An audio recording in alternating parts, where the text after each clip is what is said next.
Magandang hapon po sa inyong lahat. Narito na po ang resulta ng Lotto ngayong 2 p.m. draw, June 19, 2026.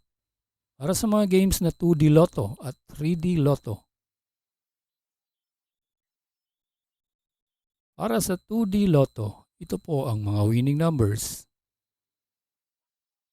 24 and 24.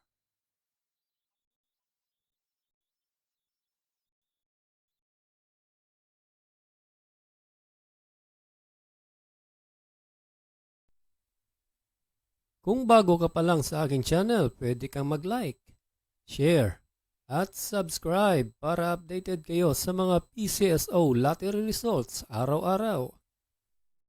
At para sa 3D Lotto, ito po ang mga winning numbers. 9, 4, and 7 in exact order.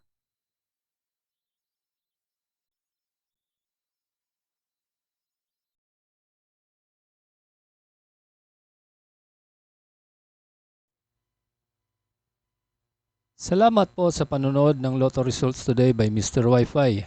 Good luck at maglaro ng responsable. Huwag kalimutang mag-like, share at subscribe. Hanggang sa muli, paalam po sa inyong lahat.